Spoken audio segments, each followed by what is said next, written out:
Last week after Mass, on the way out of church, this little kid, he couldn't have been more than 5, came up to me and had a dollar bill in his hand. And he said, "Here, this is for you." I said, "Oh, did you miss the basket when it went by?" He said, "No, I put something in there too, but this is for you."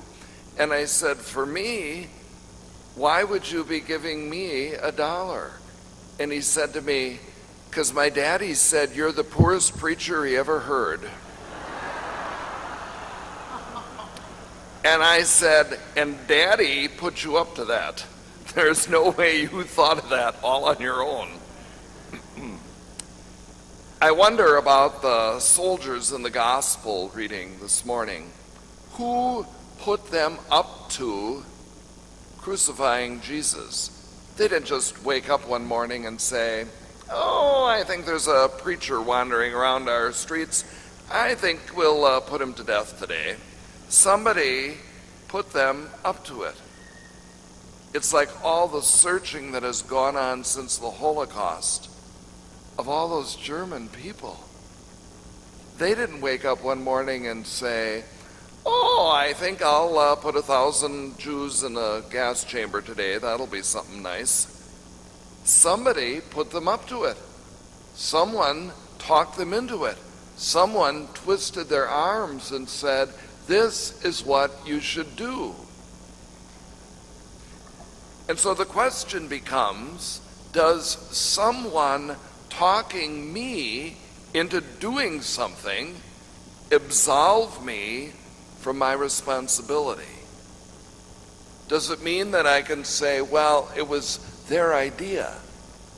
They're the ones who twisted my arm. They talked me into it. Therefore, I'm not responsible for what I have done. The old, for people who are my age, laugh-in line. The devil made me do it. So it's the devil's fault. I bear no responsibility. The devil made me do it. The Packers, play after play, doesn't work. And the players say, "Well, that's the play the coach called. It's his fault." And the player assumes no responsibility for dropping the ball or missing a block.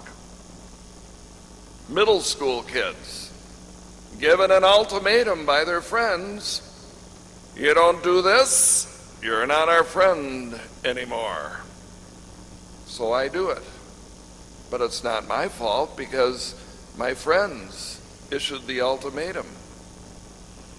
Or someone in the business world, "I don't really think this is right, but it's company policy, and so I have to do it." Or the old line, "Well, he paid for it. It wasn't me that bought it." Lots of voices, lots of arm twisting, lots of putting us up to the actions we engage in. In the first reading this morning, someone put David up to being the king. He didn't wake up in the morning and say, "I think I'll go to Hebron and be anointed king of Israel today. I think that would be fun." He didn't just dream that up on himself. Someone suggested it. Someone encouraged him to do it. Jesus didn't wake up on Good Friday morning and say, "I think I'll be nailed to the cross today. That'll be helpful." Someone suggested and encouraged him to go forward with it. That someone, in David and Jesus' case, of course, is God. Do I let God talk me into the choices that I make? Or is it just so much easier to listen to all those other influences? Friday night was my turn to host a sheephead gathering. We've been doing this for 35 years at least, about a dozen of us.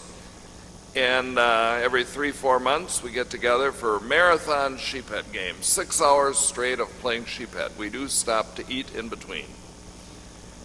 And so it was my turn to host. And of course, most of you know how to play sheephead. And you get dealt a hand, and then there are cards in what they call the blind.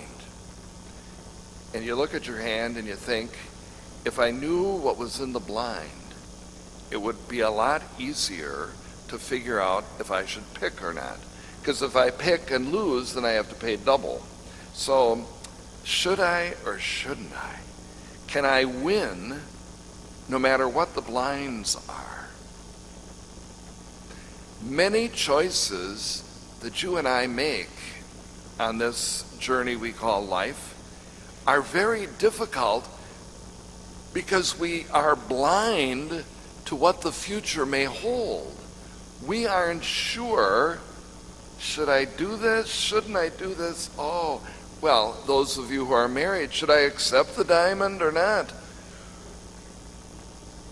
Financial advisors, do I trust the person? Should I say yes, no, maybe? High risk, low risk, no risk? We aren't sure what the future is. We're blinded by what might happen. And yet, we are all mature and smart enough to know that much of the future depends upon the choices I make today. I make my bed and I lie in it. I'm the one who said yes, no, or maybe. And the future is a result of my choice. And so when I'm faced with all those kinds of decisions, I want to be courageous, but not foolish. I want to be right, but not arrogant and dismissive. I want to be popular, but not spineless and stand for nothing. I want to be holy, but not judgmental. And so our prayer today becomes, Lord, let your voice be the one I listen to.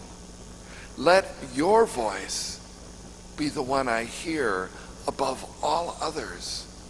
Let me trust your voice. May you be the one who twists my arm, because I know that in the future you will never let me down.